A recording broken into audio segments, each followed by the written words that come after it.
سورہ یاسین جس کی یہ آیات ہیں،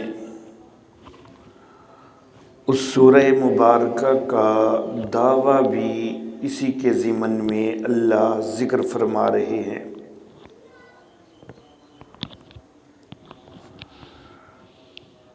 سورہ یاسین کو قرآن حکیم کا دل قرار دیا جاتا ہے،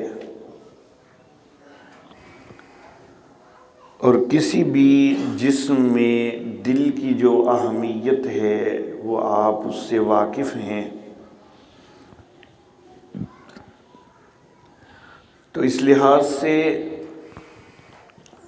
یہ سورہ مبارکہ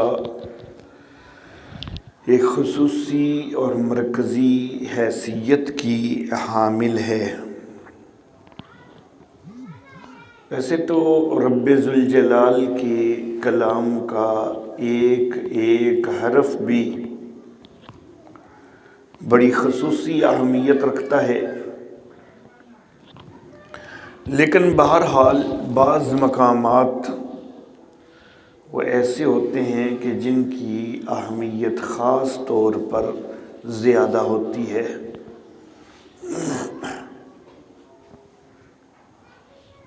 بطور مثال سورتوں میں سے سورہ اخلاص، اس کے متعلق حدیث مبارکہ میں یہ بات ملتی ہے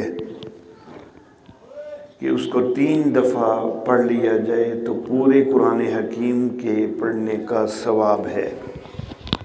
تو ظاہر بات ہے کہ اس کی ایک خصوصی اہمیت ہے۔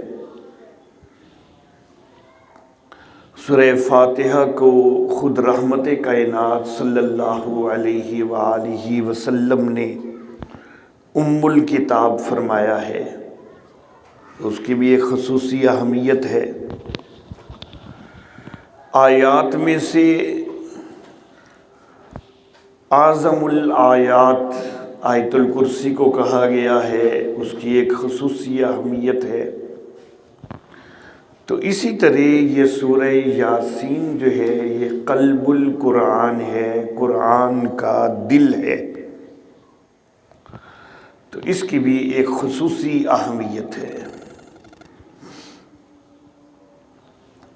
اور پھر جو مسئلہ اس قلب القرآن کا مرکزی مضمون ہو، ظاہر بات ہے کہ اس مسئلہ کی بھی ایک خصوصی اہمیت ہے، اور وہ مسئلہ جو یہاں پر ذکر فرمایا گیا ہے